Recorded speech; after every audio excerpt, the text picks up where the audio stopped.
does Klay then, speaking of Dallas, does Klay then make them better like that? Does Klay style fit? How does that? That's what we all worried about. How does that gel? Like I'm gonna give right now. I'm gonna give Jason Kidd the credit. That's what we said I'm yesterday. gonna give him the credit to put in some type of plays for Klay, but Klay has been used to movement. That's right. Pass, chase, yes, chasing, run around, coming off doubles. Right, you got to treat him like Rip Hamilton. What J Kidd had. Kerry Kittle. Kittle. If you don't treat him like that, and he's just sitting in the corner just waiting for a shot, so you'll make him look bad. So my question is, can you win with those guys, the Lukas, the guys like the Hardens who say, going into a system, I am a system. Can you win a championship with those kind of guys? Because that is the question right now that everybody wants to know the answer to. Can you win a championship with those kind of guys? To me, and I'm going to let you answer that, because me, when you talk about that Klay, like, it's going to be way more of an adjustment for Klay than it is for Dallas. Like, the ball's going to be in his. He's used to pass chase. Like, he's going to be, like, right now, the way it's Klay being uncomfortable and Luka being uncomfortable, you think that's what I'm getting at. But, like, he just talked about it. He had Derrick Jones and P.J. Washington, both really good players. But Klay's not used to just sitting in the corner being a catch and shoot dude. And you're not going to me, it's the hardest thing they put a lot of pressure on J Kidd, because the way they make the finals was putting those two in ball screens and creating everything for everybody else. Klay ain't used to that. See, I think with Luka, there's just certain players that you have to, like a Magic Johnson. Like, think of Magic Johnson with someone like Luka, right? The ball is in his hand. He's a bigger guard. You can't go small with his talent, right? Going small hurts him. You can't have Kyrie at the 2, Klay 6'7" at the 3, then you got 6'8" at the 4. That's not how you win with this guy. You have to go big. You have to go a 7 foot, because now who has to guard him? You can't hide him. Now he gets to pick apart. Now when he's coming down the lane, he gets to do whatever he wants. You have to have a big lineup with Luka. Interesting. Right? That's the only way Luka, when you put smaller guys around Luka, it hurts him. He's going to get his numbers, but that's not how you win. You got to have big shooting guards. Like, his shooting guard should be 6'8". You know what I mean? He needs a big shooting guard, big 3. Like, they're sitting there. They can all switch. Yes, and that's now what Boston everybody posted. Now you're forced to say, all right, Derek and Drew, we're gonna have to sit you. We're gonna have to put Tatum at the 1, Brown at the 2, right? We're gonna have lineups like that against Luka, because you guys are too small, because the shooting guard is 6'8" and the 3 is 6, so we can't. Now it's the luxury Boston had, is that they were able to switch those pick and rolls, and it would Dallas wasn't able to take advantage of that. I mean, you switching Derek White, you switching. I'm having a goddamn brain freeze. Switching Drew onto him, and you're not getting anything out of those triggers, because the guys are not able to post those guys up, and now you just spread the floor. And now you're going against Drew and Derek White. Like when they put Tatum on Gafford, and they didn't just throw the ball down to Gafford just 5 straight times just to see what's going to happen, right? Even he kicked the ball out of bounds. It didn't matter. Just like, you're going to put, let's try to see what happens. But the fact that he's just sitting there. Minnesota tried to throw the ball to Rudy down there on Luka a couple times. That shit ain't go right. That's the most frustrating in the world, right?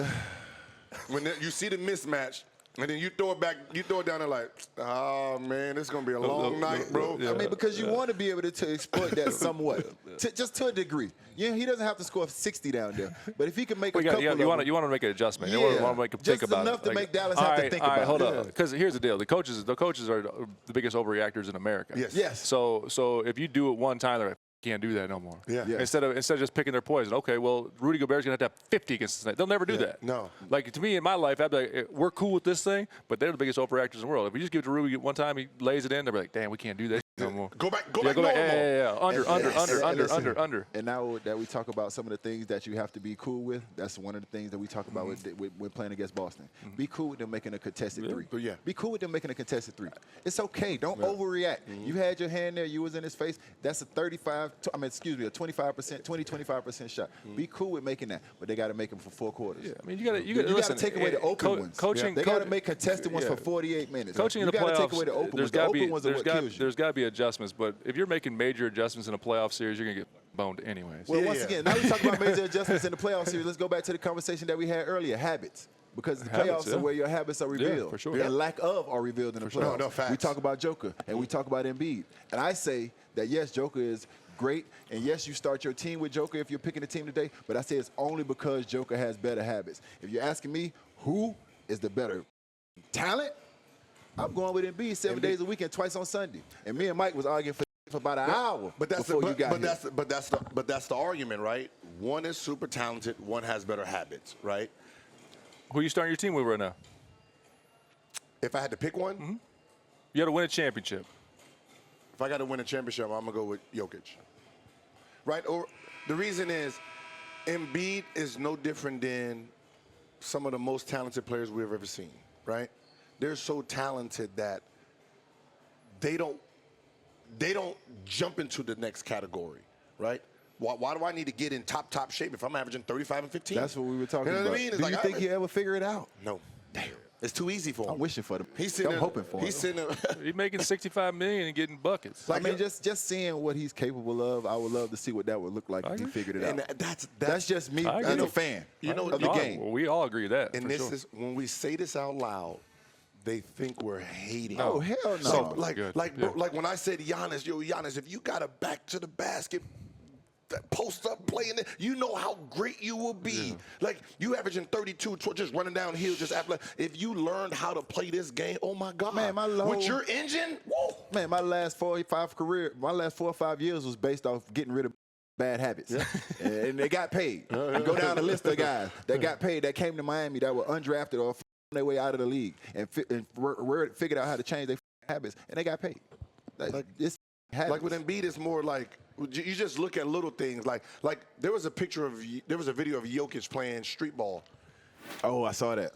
And you're saying like, look how in shape he is. I saw that. Yo, Embiid, bro, if you put down, I don't mean to be rude, you put down the 4 hamburgers before the game, you eating all this before, like, get healthy, my dude. Man. And Eat part of him, right. Like this. But and it's him being healthy is part of the reason why he can't reach his potential, and part of the reason why he can't reach his potential and he's not healthy is because of his habits. Yeah. It's just his habits, man. You should, with the way the game is now and all this young talent coming in, who are you starting your team with right now? How young we going? I mean, just that the league sits right now, players in it. You get one player. I'm gonna go Wemby. Wemby. Great answer. The reason it's hard to argue that one. The reason I like with Wemby is, as a general manager, you don't have to be brilliant. No, you don't. You know what I mean? You don't really have to be smart. You're allowed to make a few mistakes drafting. Same thing with someone like Jokic, right? Because he can pass, he can post up, he can do a lot of things. If I pick him, moving forward, I can make a couple mistakes and his talent can adjust to it. The thing about Jokic, I mean, you can go out in free agency and get guys players that other teams don't really value for the low, and what he's going to do is get them paid because they're going to come in there and he's going to dot them up. They're going to be a lot better, and all of a sudden they're going to get the money to go somewhere else. But they can continue to. It's a revolving door. All right, who's next? Oh, you didn't like him over there, but he shot 38. Okay, come here. You're going to be back cut. We're going to play through you. So, I mean, Wemby's a good show. I mean, it's hard to argue that argument. Yeah, it's easier from. If I have to go like guards or like, I'll say probably Ant-Man. Right? Because he has that, besides the marketing with the charisma and stuff, he has that, what a coach needs from a star player. Yes. Never seems like he's rattled. Yes. Right? So no matter if you're down 0-3 in the playoff game, 0-2, just lost by 30, when he talks, you don't know if he lost or won. Right? We a little rough today, but we gonna get him. Yeah. I already told him we gonna get him. Yes. We coming back. You need that type of player's confidence, man. Because we've been in locker rooms where you look at the star player and he just.